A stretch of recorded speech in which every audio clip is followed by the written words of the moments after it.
네, 정치권에 큰 파장을 일으켰던 국회법 개정안 제의는 예상대로 무산됐습니다.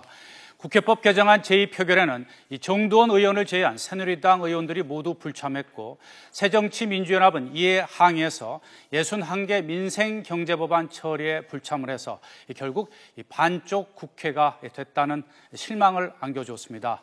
이 두 분 패널과 함께 자세한 말씀 나눠보도록 하겠습니다. 최창렬 용인대 교수, 임방글 변호사 자리에 함께했습니다. 어서 오십시오. 안녕하십니까? 네, 우리 최 교수께 먼저 질문을 드리겠습니다. 어제 예상했던 대로 이 국회법 개정안, 이 새누리당 의원들이 정두원 의원을 제외하고는 모두 표결에 불참을 해서 결국은 이 투표 불성립으로 끝나고 말았는데요. 그 처리 과정 어떻게 보셨습니까? 대통령께서 6월 25일 날 거부권 행사의 뜻을 밝히시고 나서 그날 바로 의원총회가 열렸잖아요. 새누리당의 의원총회가. 그때 결정됐던 게 폐기 수준을 밟겠다라는 거였는데 어제 이제 바로 이제 그런 모습이 연출이 된 겁니다. 네. 아무튼간에 대통령의 거부권 행사 이후에 이제 국회가 그것을 표결할 의무가 있는 거죠. 그런데 네. 어쨌든 어제 본회의장에 들어가서 표결에 전혀 참석을 안 했단 말이죠. 네. 그런 것들은 헌법에 규정되어 있는 절차상의 문제가 제기될 수 있다고 저는 봅니다. 절차상의 문제라는 게 그것이 법적 하자가 있어서 다시 논란이 된다는 얘기가 아니라 적어도 헌법에 규정된 절차를 따르지 않은 거라고 볼 수밖에 없어요. 왜 그러냐면은 국회로 일단 송부된 법안에 대해서, 개정안에 대해서 출석을 과반수가 하고 그런 다음에 그 출석위원회 3분의 2가 찬성을 하든 부결을 시키든 이렇게 하면 되는 거거든요. 그런 다음에 만약에 또 법안이 확정이 된다. 만약에 어제 이제 이런 상황이 아니고 3분의 2가 찬성을 해서, 그러니까 출석위원회 3분의 2가 찬성을 해서 확정되면 바로 그 자리에서 법률로 확정되는 거거든요. 뭐 네. 다시 법률 아닌 거죠. 그렇다면 다시 그게 거기에 대해서 문제가 있다고 판단하면 행정부는 법원에다가 권한쟁의 심판이라는 절차도 있는 것이고 또 나중에 그것이 어떤 법적 다툼의 소지가 있을 때 행정입법과 국회에서 입법한 것과 그럴 때 또 헌법소원도 제기할 수 있는 거거든요. 이런 절차를 거치면 저는 된다고 봅니다. 그런 다음에 마무리가 되면 되는데 의원총회에서 바로 2월 25일 날 대통령의 말씀이 있자마자 폐기하겠다. 그러니까 5월 29일 날 211명이 투표했을 때는, 통과시켰을 때는 야당 의원이 130명이라고 치고 상당수의 여당 의원들이 찬성한 거였잖아요. 근데 그동안 38일이 흘렀기 때문에 그동안 생각해 보니까 5월 29일 날 통과시킨 게 잘못됐다라고 하는 이해가 가는데 네. 바로 그 당일날 의원총회에서 부결시키겠다, 폐기시키겠다 이렇게 얘기를 했지 않습니까? 그리고 그 절차와 과정도 어제와도 그런 모습은 원래 수순이 예정됐다 하더라도 말이죠. 이른바 절차적 민주주의에 저는 상당히 위배된다고 생각해요. 절차적 민주주의라는 것이 1987년도에 대통령 직선제에 의한 그 직선제 쟁취, 이것만이 절차적 민주주의가 아닌 거거든요. 어쨌든 간에 그런 면에서 어제 그 새누리당의 행동은 떳떳하지도 못했고 당당하지도 못했고 그야말로 국회가 행정부에 더 솔직하게 구체적으로 얘기하면 청와대 어떤 부속기관처럼 새누리당 이런 것으로 비쳤다고 저는 그러면 생각합니다. 최소한의 절차는 어디까지는 지켜줬어야 된다고 생각하시는 겁니까? 적어도 표결에 참석을 해가지고 부결표를 던져가지고요. 네. 그런데 부결시키면 되는 겁니다. 근데 왜 부결을 안 시키고 이렇게 표결에 불참하느냐. 이런 거야말로 저는 거부권 행사하고 부결시킨 것에 대해서 문제 제기하는 게 아닙니다. 그 절차에 있어가지고 전혀 새누리당답지 않았다, 집권당답지 않았다라는 말씀을 드리는 겁니다. 네. 네. 네. 자, 어쨌든 뭐 결과가 지금 어쨌든 표결 불성립, 사실상 자동 폐기 이런 결과가 나왔는데 과정에서도 그랬고요. 당과 어떤 여당의 온도차는 있는데 또 이게 끝나고 나서의 반응도 좀 엇갈리고 있지 않습니까? 저희가 한번 정리를 해봤는데 이 내용을 보시면서 한번 최 교수님의 설명을 들어볼까요? 네.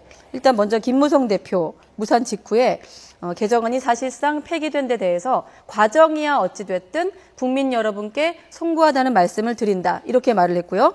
자, 청와대 대변인, 민경욱 대변인 같은 경우는 국회의 결정은 헌법의 가치를 재확인한 것이다. 이런 또 의견이 나왔고요. 또 야당 대표인 문재인 대표는 민주주의의 파산 선고다. 청와대와 여당이 벌건 대낮에 국민을 우롱하고 농락한 꼴이다. 네. 우리 임 변호사, 지금 이 청와대와 새누리당 또 새정치연합의 반응이 좀 약간 다르거든요. 네. 어떻게 보십니까?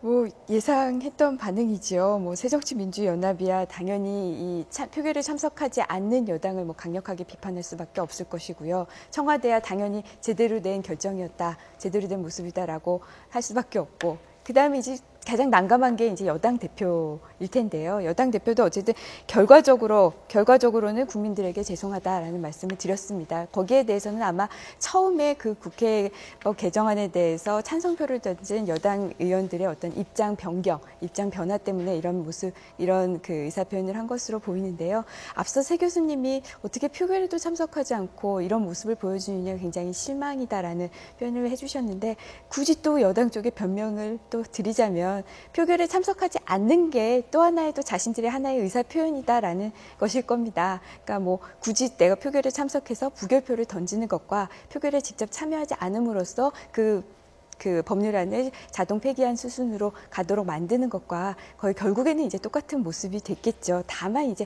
과정상으로 보면 적극적으로 표결에 참석해서 부결시키는 모습을 보여주는 게 어쨌든 의사를 표현하는 하나의 더 적극적인 방법일 텐데 이것은 표결에 직접 참여하지 않는다는 것 자체는 오히려 보면 어쨌든 청와대의 메시지를 그대로 실현하는 모습으로밖에 보여지지 않기 때문에 그렇게 충분히 비판을 또 하실 만하다고 생각합니다. 네.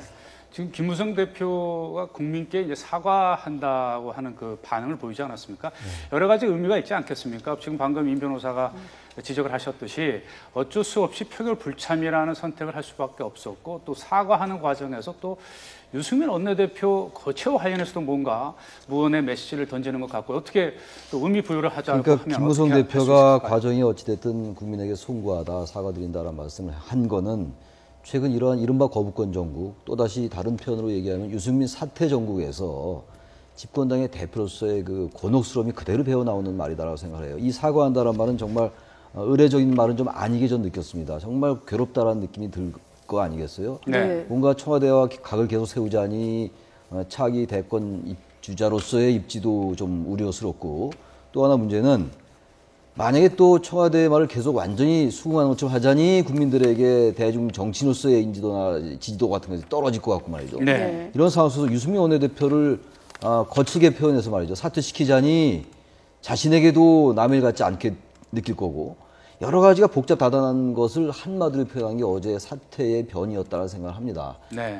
거기에 또 반해서 민경욱 대변인의 그 국회의 결정은 헌법 가치를 수호한다? 뭐라고 그랬나? 제가 잠깐 아까 헌법 가치를 지킨다. 당연한 결정이다. 지키는 거랑 수호한다와 같은 얘기인데 네. 저 이런 말도요. 민경욱 대변인이 뭐 청와대 입장을 대변하는 거니까 이럴 수밖에 없다 하더라도 다른 표현을 썼으면 어떨까 하는 생각이 들어요. 헌법 가치를 수호하진 않은 것 같아요. 헌법 가치라는 것은 무슨 뭐 다른 것보다 최소한의 절차는 좀 따라주는 것이 따라줬을 때 그다음에 부결된 다음에 이건 헌법 가치에 부합하다. 이게 과도하게 입법부가 행정부를 침해하는 거다라고 얘기하면 하나의 주장과 각자 입장이니까 얘기가 되는데 저는 어제의 표결 불참은 설령 새누리당의 입장을 충분히 이해한다 손 치더라도요. 정말 납득하기 어려운 면이 굉장히 많거든요. 그렇다면 이렇게 헌법 가치를 지키는 거다라고 얘기하는 게 그 설령 결과가 이제 헌법 가치를 지켰다는 얘기죠. 그렇다 하더라도 과정이 그렇게 썩 매끄럽지 않았는데 얼마나 많은 국민이 납득할지 그런 의문을 품지 않을 수가 없습니다. 네, 이 국회법 개정안 이 제2 이 새누리당 여당으로서 이 표결 불참이라는 이 의사표현 방식은 계속 논란이 될 것으로 보이는데요. 또 다음 주제로 넘어가도록 하겠습니다.